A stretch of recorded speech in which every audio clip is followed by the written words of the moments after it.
Y vamos a ver el de Ramsés II. Ramsés II, villano de la Biblia o el rey definitivo. Solemne en español. ¡Oh, no! Van a blanquear a Ramsés II, bro. ¡Oh, no! En el Egipto de 1303 AC, cuando los templos resplandecían al sol y los territorios de Egipto se expandían transcontinentalmente, nació un niño que se volvería leyenda. No llegó al mundo como un niño cualquiera, sino como nieto del primer faraón de la 19ª dinastía, Ramsés I, un hombre Ya ve, quizás unas plaguitas te hagan reflexionar. que era meramente un oficial Gracias, Ernesto, mi rey. Gracias por esa tremendos pitazos. un muy buen soldado y no era parte de la familia real, haciendo nuestro protagonista parte de una dinastía que había surgido desde Avaris, una ciudad de ascendencia del Medio Oriente. Su padre, Seti I, era un rey de exitosas campañas militares y Ramsés, aún joven, fue marcado por esa educación militar. No se trataba de un príncipe mimado, rodeado de lujos y música de arpa, sino más bien un reverendo aprendiz de general. Con apenas 15 años, Seti lo nombró Para ser tan buen general, Moisés se lo papeó. príncipe heredero y lo llevó a campañas militares para que aprendiera a comandar ejércitos. A la misma edad en la que otros niños estarían ocupados estudiando, Ramsés estaba preocupado porque los hititas no conquistaran Siria. Aprendió a montar carros de guerra, a tirar muy bien con el arco y a hablar Yo también se tira... Ah, no, con el arco no. con imponencia ante las tropas, como si hubiera nacido para ser un gran líder. Cuando Ramsés asumió el trono en 1279 AC, con 24 años, ya tenía experiencia militar. Los egipcios se encontraban en una época complicada. El imperio todavía era fuerte, pero los hititas estaban ganando Pero esta zona dejó de ser Derbit. terreno en el Levante. No había suficiente espacio en el este del Mediterráneo para dos imperios ambiciosos, haciendo que su choque fuera inevitable. Antes de llegar a la batalla más famosa de su vida, Ramsés, Esto estuvo mal aquí. haciendo que su choque Esta mano aquí sobre Jerusalén estuvo mal. No, ya no. It's no more, bro. fuera inevitable. Antes de llegar a la batalla más famosa de su vida, Ramsés hizo campañas para consolidar su autoridad. Marchó contra los pueblos libios, asegurando las fronteras del oeste. Aplastó rebeliones en Nubia, al sur. Estas expediciones eran necesarias para proyectar la imagen de un faraón invencible, tanto en su pueblo como en sus tropas. En el año 2 de su reinado, venció a una fuerza invasora llamada Cherden, la cual se creía podría haber venido de Sardinia, mencionada más tarde como parte de los pueblos del mar, y Ramsés, sin rencor alguno, incorporó a muchos de ellos a su ejército. Pero el verdadero reto estaba al norte, el control de Canaán y Siria. Allí Ramsés tuvo que enfrentarse a ciudades-estado que cambiaban de lealtad según soplaba el viento, porque es un poquitico más complicado jugar ajedrez cuando las piezas cambian de color a media partida. En estas campañas, Ramsés mostró un estilo personal. Le gustaba hacer saber a todos lo que había hecho. Bueno, ¿cuántas horas va a ser hoy? Son las 7 hasta las 8 como mucho. 8 y media, 9 quizás. Pero con un filtro de epicidad por encima. Cada victoria era relatada en templos y estelas con su figura gigante, aplastando enemigos como si fueran muñequitos. ¿Ganó todas las batallas? No realmente. Pero si te basas en las paredes de Karnak y Abu Simbel, pensarás Yo sé de una que no ganó. que Ramsés no perdió ni una sola vez. El ¿Tú crees? gran conflicto entre Egipto y el Imperio Hitita tenía un epicentro, la ciudad de Kadesh, en Siria. Controlarla significaba dominar rutas comerciales importantes y de paso ganarse la reputación de ser la fuerza más poderosa en el mundo antiguo. Para dar un poco de contexto, las potencias del mundo en ese tiempo no se limitaban a los portadores bronceados de pelucas de tela y a la banda de guerreros claritos del norte. También habían dos pueblos de gente cuyo pelos y barbas rozaban los suelos: Asiria y Babilonia. Ambos herederos de la cuna de la civilización, de la Sumeria de Uruk, Sargón de Akkad y del imperio de Ur, pero en lugar de crecer en paralelo, estos hermanos se odiaban a niveles estratosféricos. El sabotearse entre sí les llevó a quedarse por debajo de su potencial y les dejaron a la sombra de los titanes. Esto fue 2000 antes de Cristo. El Ramsés segundo, déjame ver, igual lo flasheo. Son muchas fechas en la cabeza.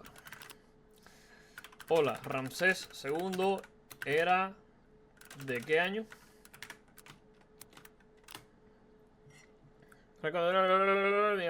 1200 a.C. y terminó en 1213, o sea, en 79 a 1200 a.C. Entonces lo que le dio unos 66 años en el poder. No sé, 1200 a.C. que chocaría muy pronto en el Levante. En el año 5 de su reinado, Aquí faltaban 700 años para el inicio de Roma. Ramsés organizó una de las campañas más ambiciosas jamás emprendidas por Egipto. Reunió a un ejército de alrededor de 20.000 hombres, divididos en 4 divisiones con nombres de dioses: Amón, Ra, Ta y Set. Cada una era una unidad de combate que incluía carros de guerra, infantería y arqueros. El faraón partió con confianza. Estaba convencido de que los hititas iban a retroceder ante su cantidad y calidad. Pero Muwatalli II, el rey hitita, no solo no retrocedió, sino que preparó un plan que se volvería legendario. Con un ejército de 40.000 hombres y 3.000 carros de guerra, en realidad duplicaba la fuerza de Ramsés. Entonces llegamos a la susodicha batalla de Kadesh, 1274 AC, quizá la más grande y famosa del mundo antiguo, por lo menos antes de que el imperio neoasirio predijera el futuro y conquistara todo el Levante, porque Jesús tenía que hablar arameo. La legendaria Kadesh comenzó con un engaño. El sol brillaba intensamente sobre el campo de batalla, donde se preparaban incontables hombres de Kemet,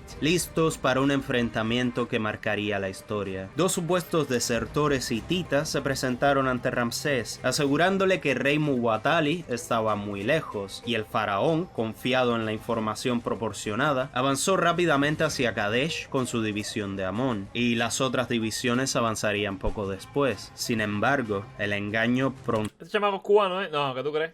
Este es babilónico.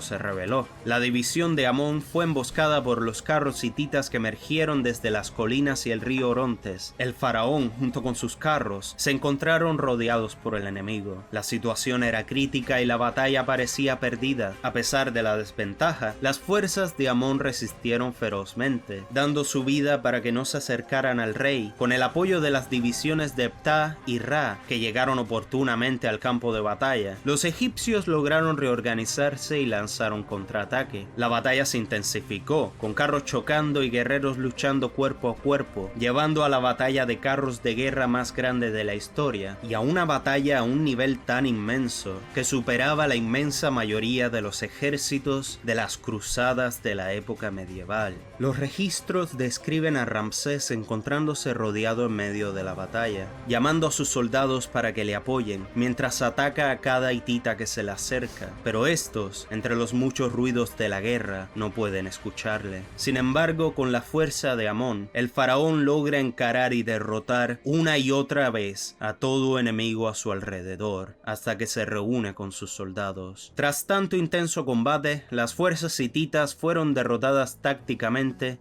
Era muy raro para mí el tema de ir con una falda a la guerra, ¿viste?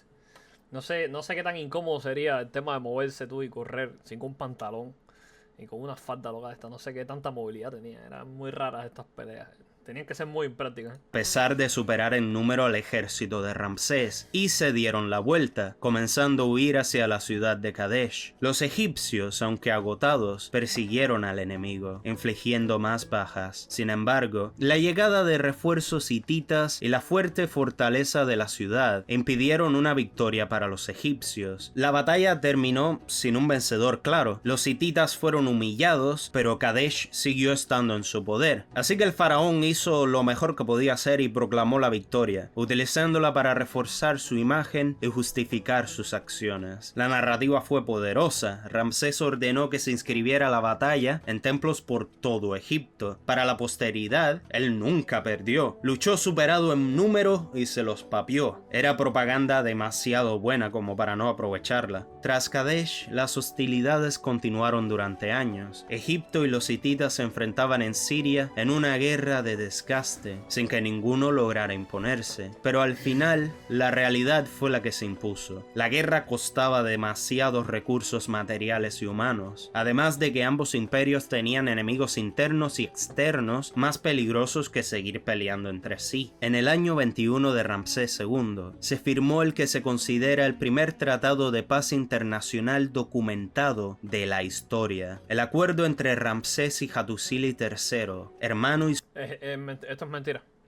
El primer tratado de paz internacional documentado de la historia es del Imperio Español. No sé cuál es ni cómo lo hizo, pero siempre, si le preguntas a Brian Antifredo, todo lo bueno lo hizo siempre el Imperio Español. O sea, si se inventó algo bueno, lo inventó el Imperio Español, no esta gente. Sucesor de Muwatalli. Imaginemos una conversación durante la firma del tratado. Hattusili y Ramsés se miran a la cara. Bien, Ramsés, parece que finalmente hemos decidido dejar de matarnos unos a otros, ¿eh? Sí, Hattusili. Recuerdo haberte visto en Kadesh. Admito que fue bastante divertido ver a tus carros No voy a leer lo que digo Pingorecho en voz alta. yendo hacia la ciudad. Fue un bello desfile. ¿Desfile? Fue una retirada táctica. ¿Acaso no aprendiste nada de nuestra emboscada? Claro, retirada. Y encima táctica. No como encima yo táctica. que tuve que quedarme solo en medio de la batalla, disparando flechas, esquivando carros y tratando de no perder la cabeza, literalmente. Pensé que te vería aplastado en 1000 pedazos. Pero tienes buen sentido del humor. Casi que me alegra que no fuera así. A mí también. Pero ahora hablemos de negocios. La paz. Necesito que tu reino no intente sorprenderme con más emboscadas. Al menos por un tiempo. Trato hecho. 5 o 6 años y luego veremos. Esto es básicamente el acuerdo de paz y Raggas, ¿viste? Gracias. Tú también sabes cómo lograr una buena charla. La verdad, ahora podemos ser amigos, ¿no? Con acuerdos de paz, tratados, tal vez un par de intercambios de regalos. Luego de que me recupere Todos 10 conversaciones de la un niña. poco de los gastos de la estúpida guerra, quizá. Aunque puedo presentarte a mi hija. Es tan atractiva como yo y está soltera. Vaya, entonces, lo de que tengo sentido del humor no era cortesía. Realmente quieres pasar más tiempo conmigo. No me hagas sonrojar, faraón. Si de aquí a unos Buah, años se van a terminar besando, me bro. aburro, no te puedo prometer que no habrá emboscadita de chill. Ambos ríen Una bocadita de chile ahí, tranquilamente. mientras sellan el tratado, conscientes de que aunque la paz Se están copiando, o sea, todos los canales se están copiando de mí, de chile. no borra completamente la rivalidad, Ya cojo eso. Eso terminó con resultados. Sí, pero era sexo de chill. al menos les da un respiro para construir en lugar de destruir, al menos por un tiempo. El tratado establecía que ambos imperios serían aliados y que se apoyarían mutuamente en caso de rebeliones internas. ¿Y lo apoyaron con el tema de los hebreos o no lo apoyaron con el tema de los hebreos? Y como buen faraón, Ramsés supo adornarlo. Poco después se casó con una princesa hitita, hija de Hattusili, consolidando la alianza con un toque romántico y político. El enemigo eterno pasaba a ser familia. Aunque la realidad fuera menos gloriosa de lo que los muros decían, Ramsés había logrado lo esencial: convencer a su pueblo y al mundo de que Egipto seguía siendo el centro del universo. Y la paz con los hititas, digamos que duró 100 años. ¿Algún día llovió en el centro del universo? Ah, sí, hubo un día que llovió. Llovieron ranas. Hasta el fin de su mundo. Tras Kadesh y el tratado, Ramsés pudo finalmente hacer lo que más disfrutaba: construir en grande. Si los otros esculpían estatuas, él hacía colosos de 20 metros que todavía intimidan a los que tienen el honor de verlos en persona. La envidia. Si los otros faraones levantaban templos, él levantaba ciudades, literalmente. Ramsés trasladó la capital a una nueva ciudad en el delta del Nilo, lado a lado con Avaris, la cuna de su abuelo, llamada Pi-Ramsés, la casa de Ramsés. Era un centro político, militar y ceremonial, donde se concentraban carros de guerra, arsenales y palacios. Cuando viajaría a Egipto, no viajaría. O sea, no se me perdió nada en Egipto. Pero a Jerusalén sí quiero viajar algún día. Quiero ir a Jerusalén algún día.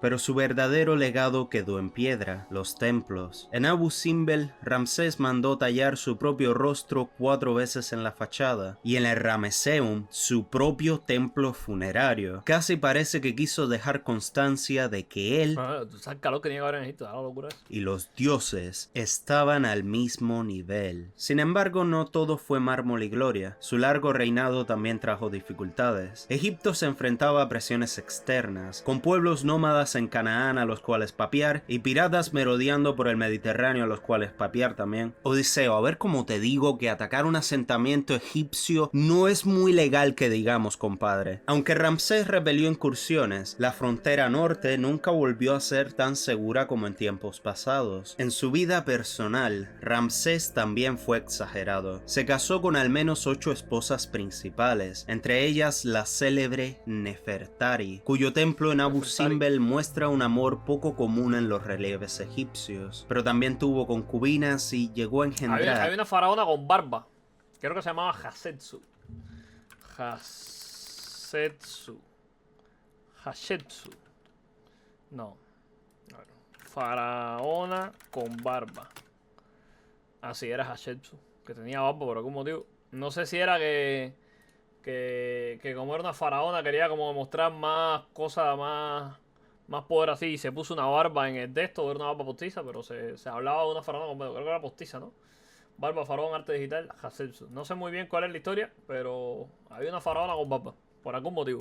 De acuerdo a los registros, más de 100 hijos. No reinó por 30, ni 40, ni 50, sino 66 largos años. Quizá resultado de una vida muy activa en muchos Esa es la película antigua de Moisés, creo, no sé. sentidos. Hacia el final de su vida, el gran faraón ya no era el guerrero de su carro dorado, sino un anciano que había visto morir a muchos de sus hijos, y no al revés. Cuando murió con 90 años. Pero ¿cómo murió? ¿Su primogénito cómo murió?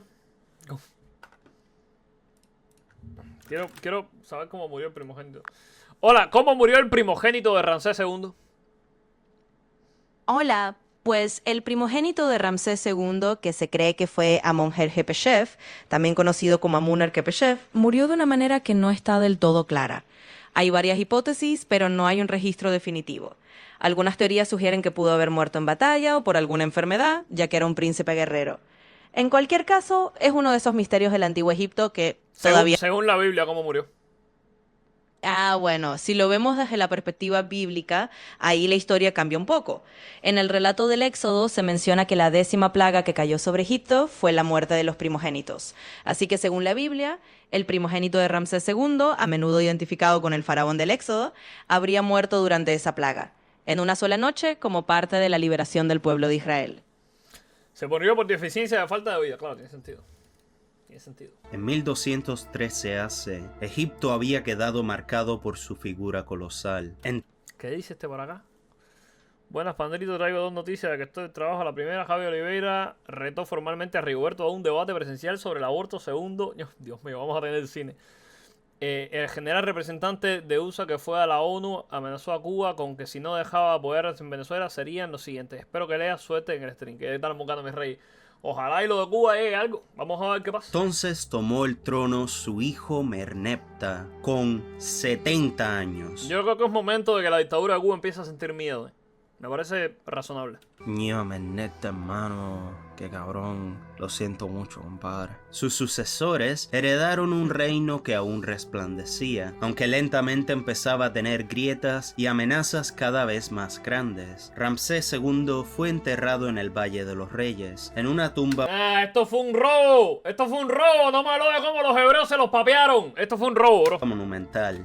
Robo, me robaron con este video. Aunque su momia acabaría trasladada para protegerla de saqueadores. Hoy, en el Museo del Cairo, su cuerpo sigue siendo testigo de un hombre que vivió como un dios y reinó más tiempo que casi cualquier otro rey de la era antigua. Digamos que Rigoberto se solió a Artorias antes que a Sif. Vamos a dejarlo ahí. Ya mataron a Artorias. Ahora le toca a Sif. Hola, buenas tardes. Me perdonan la voz, estoy bastante enfermo y no ¡Háblame de los hebreos, estafador! solo de los nervios. Cuando hablamos de Ramsés II, surge inevitablemente la pregunta de si fue o no fue el faraón del Éxodo. Pasa que según la Biblia, ni tanto. En el libro de Reyes dice que el Éxodo ocurrió 480 años antes de la construcción del templo de Salomón. Sabemos que el templo se construyó en el siglo X a.C., cerca del En 966. la Biblia dicen Ramsés II, en Éxodo dicen eso. Ya lo que digan en Reyes, ni idea, ¿viste? Eso colocaría Ese es el problema, que los libros se contradicen entre ellos. el Éxodo por allá por 1450 a.C., más o menos 2 siglos antes de que Ramsés II reinara. Por eso la mayoría de los cronistas bíblicos no encajan con que Ramsés fuera el faraón del Éxodo. Existe la pregunta que algunos podrían hacer de ¿y si la Biblia no está querías hablar de cómo se los papearon los hebreos, mal?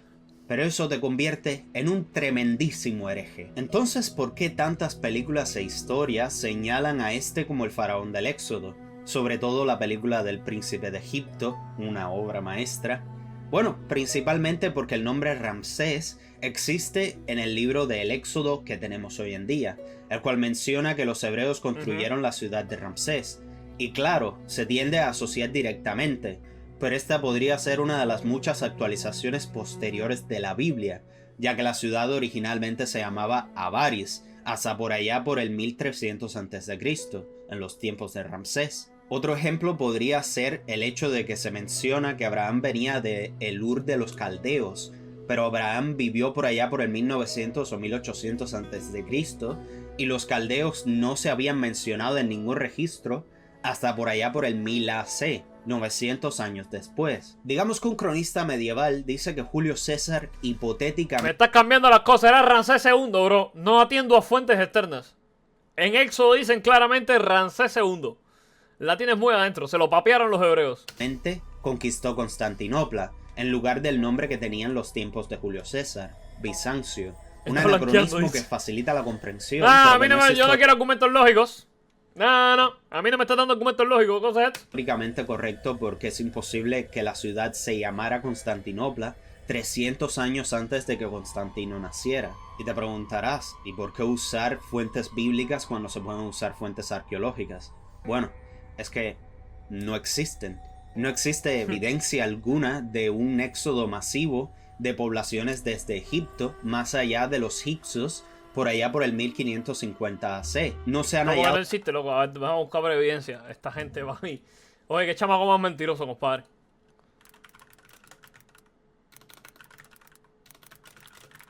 Vamos a buscar datos históricos. Oye, no le costaba nada investigar. Con este bastón.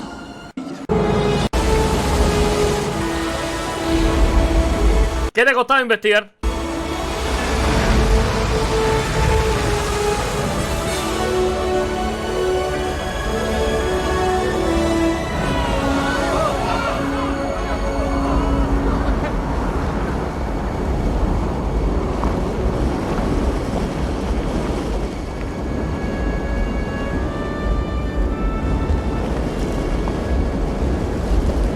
Así fue. Yo estaba ahí, llorás.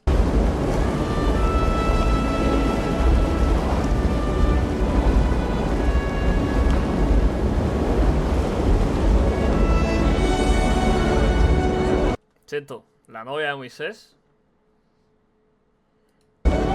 Cuidado. La voy a respetar porque es la novia de Lamin, pero... Yo eres cámara. No te costaba absolutamente nada, te costaba investigar.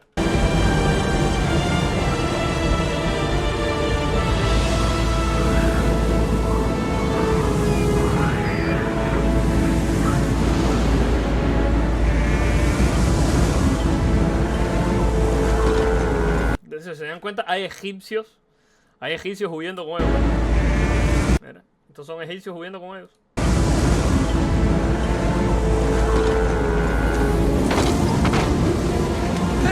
¡Ayúdenlo!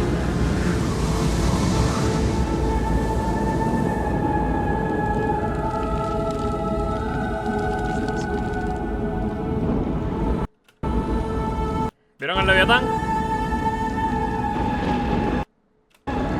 Miren el Leviatán. ¿Vieron el Leviatán? Con Leviatán y todo incluido. No te costaba nada. No te costaba nada investigar. Registros egipcios que mencionen plagas, una gran salida de esclavos hebreos. Eso es una ballena, Pandro. Esto chamaco. ¿Hacia dónde tiene la cola? ¿La tiene en vertical o en horizontal? ¿Cómo la tiene? ¿La tiene en horizontal o en vertical la cola?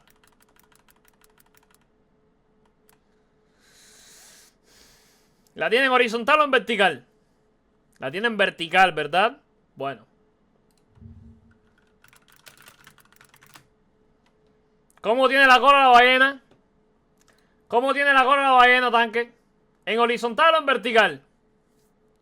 La tiene muy adentro. Es el Leviatán. Vámonos. Ni un faraón enfrentándose a un dios todopoderoso del extranjero.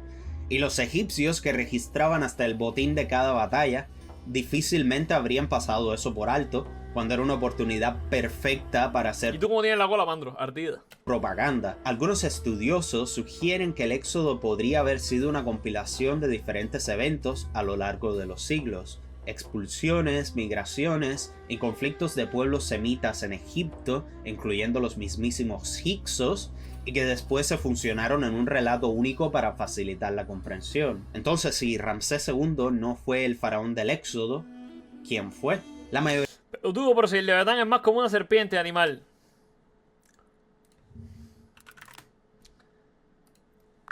¿Cómo se describe Behemoth y cómo se describe el Leviatán en la Biblia? Claro. En la Biblia, el Leviatán y Behemoth son mencionados en algunos libros como criaturas enormes y poderosas, casi míticas. Por ejemplo, el Leviatán aparece en el libro de Job y en algunos salmos.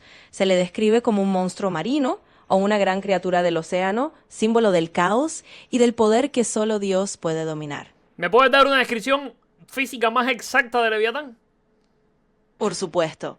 Dentro de la Biblia, especialmente en el libro de Job, el Leviatán se pinta como una criatura bastante imponente. Se le describe como un ser con escamas impenetrables, dientes aterradores y una fuerza descomunal. Hay pasajes que hablan de su capacidad para escupir fuego, o al menos para producir un resplandor como de llamas, y de su piel tan dura que las armas comunes no pueden herirlo. En resumen, el Leviatán se presenta como un monstruo marino gigantesco, prácticamente indestructible y símbolo del caos primigenio. Bueno, vamos a seguir. ¿Los tiburones tienen escamas, mamapinga? ¿Los pescados sí? Porque no es un tiburón, pelotudo, es un monstruo marino. Nunca te lo describen como una serpiente. Que tú vayas luego a fuentes renacentistas y lo dibujen como una serpiente. A ver, Leviatán.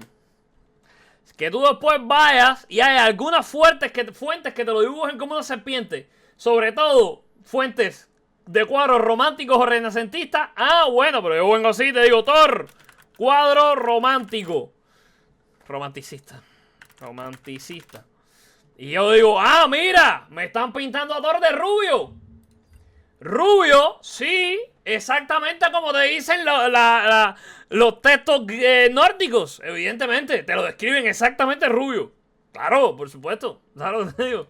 La mayoría de los cronistas bíblicos encajan en que fue Amenhotep II, Vamos cerrando el hortito. el hijo de Tutmosis III, Vamos cerrando el hortito. y encaja por varias razones. Reinó poco después de 1450 AC, su primogénito falleció a temprana edad, aunque eso era muy común en ese tiempo, la verdad. Pero más allá del debate de si ¿Cómo?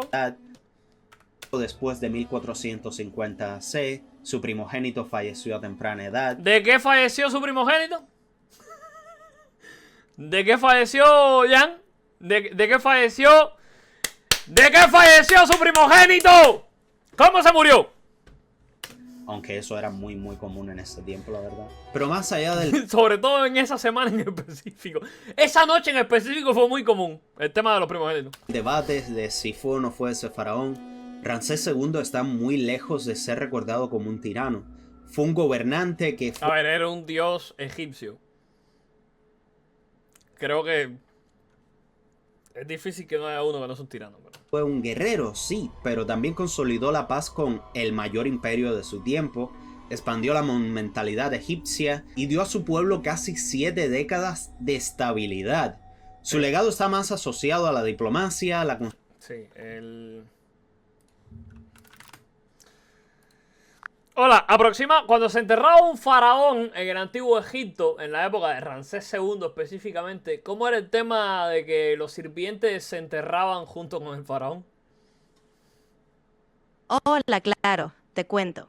En la época de Ramsés II, que reinó en el siglo XIII a.C., las costumbres funerarias egipcias ya habían evolucionado un poco en comparación con épocas más antiguas. Originalmente, en el antiguo reino, era más común que se enterrara a ciertos sirvientes o miembros de la servidumbre junto con el faraón, con la idea de que lo acompañaran en el más allá. Sin embargo, para la época de Ramsés II, esta práctica ya no era tan habitual. En su lugar, se empezó a enterrar... Me babearon. No, ya está. La primera vez que me babean en toda mi vida. construcción. Está bien, ya está. Cuando hay papeas, cabrón, no hay papeas, cabrón. Tienes razón. Vamos cerrando el hortito. Y la prosperidad cultural que algo violento o negativo. El tratado con los hititas es un símbolo Yo a veces me dejo babear para que la gente recuerde que soy mortal, ¿viste? Para que no me tengan tan elevado. Entonces yo a veces me agacho para estar al nivel del populacho. universal. Es un papicito, no. Estamos hablando de este, que da la... Jerry Boy no me papeó. Jerry Boy, ¿qué cosa? Si Jerry Boy dice que le Leviatán es una serpiente, ¿en qué fuente bíblica te dicen que le Leviatán es una serpiente? Esos son artistas posteriores que lo dibujaron así, pero se te describe como una bestia marina gigante con escamas que escupe fuego. ¿En dónde te dicen que es una serpiente? Te lo sacaste del otro. Grabado en jeroglíficos en Karnak y en cuneiforme en Pambicito, no. Me papeó este tipo, ¿cómo se llama? Jan. Jerry Boy no, Jerry Boy es una egua. Hattusa.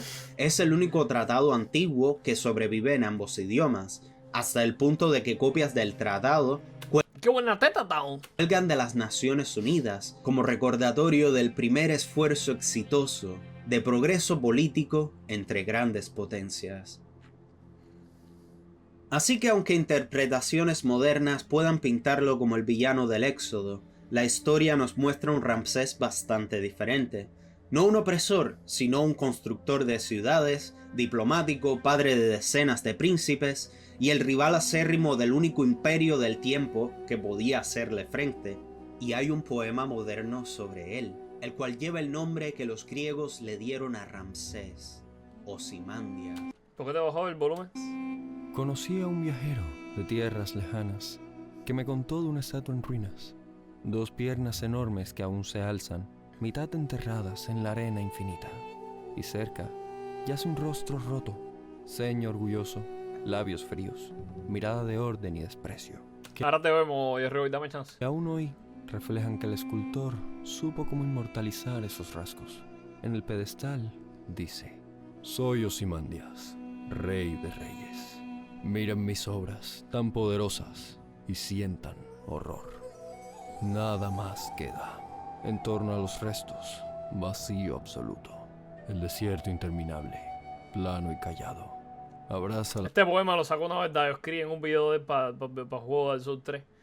En un video hizo un video del Sur 3 y se puso a recitar el poema de Ozymandias. Yo sé qué tipo más pretencioso, brother. Por el amor de Dios. Jesucristo bendito y todos los santos con la corte celestial bajen ya y destruyan este universo. ¿Qué gesto, bro? las ruinas y el olvido. El poema es de Percy Shelley, esposo de Mary Shelley, la creadora de Frankenstein. Pero gracias al reciente trabajo del amor por la historia de Egipto, el legado de Ozymandias ha vuelto a la vida. Y pasa que Ramsés solo obtuvo el Te bajó el volumen aquí de Chilpit. título de El Grande por egiptólogos modernos, y es fácil entender por qué. Aunque no haya sido el conquistador invencible que fue Tutmosis III, no fue el mayor tirano ni el mayor constructor. No, espera, eso sí que lo fue. Pero sobre todo, fue el balance perfecto entre todo lo que abarcaba ser faraón, o ser un líder. Alguien que tiene un solo trabajo: llevar a su gente a una vida mejor. Porque su verdadera grandeza no está en ser parte de un relato bíblico, sino en cómo mantuvo a Egipto en verdadera prosperidad por 70 años, y como más de 3000 años después, seguimos hablando de él como el tremendísimo Yigashad que era. Pero los hebreos... Así que si alguna vez vas a Abu Simbel y te paras frente a las piernas de Ramsés, dándote cuenta de que apenas si alcanzas la altura de sus sandalias, recuerda que quizá no solo lo hagas físicamente, Aunque bueno, lo de hacer propaganda falsa sí que está bien cabrón. Ese tipo borraría cualquier comentario negativo en YouTube. Es como dar la review. Es para mi bro. En fin, muchas gracias por ver. Suscríbete si quieres ver más videos como este. Y ha sido un placer, como siempre. ¡Chao! Está buenato. Está buenato. Está buenato. ¿Qué dice aquí? El nombre, bro. El Leviatán descrito como una serpiente porque su nombre hebreo, Livjihá, significa el que se enrosca o el que serpentea, lo que describe su naturaleza retorcida y marina. Además, en la Biblia a menudo se describe como una serpiente o dragón marino con múltiples cabezas que representa la fuerza del caos, el mal o las fuerzas primordiales que Dios domina. Etimología de la palabra Leviatán medieval al hebreo con una base etimológica de descripción de una serpiente. Me gustaría saber en qué momento exacto de la Biblia es que te lo da. A ver, vamos a buscar. ¿En qué versículo exacto de la Biblia? ¿Es versículo con B o con V? O escribí algo mal ahí. Versículo exacto de la Biblia se describe a Leviatán como una serpiente. El Leviatán es descrito específicamente como una serpiente en dos pasajes claves. En aquel día Jehová castiga con su espada dura, grande y fuerte al Leviatán, serpiente veloz, y el Leviatán, serpiente tortuosa, y matará al dragón que está en el mar. Su espíritu adornó los cielos, su mano creó la serpiente tortuosa. Esto no lo voy a subir a YouTube, evidentemente. Esta parte no la voy a subir a YouTube, por lo que sea. No. Esta parte no la van a ver en YouTube. Si al final el canal es mío, yo subo lo que me salga la pinga a mí.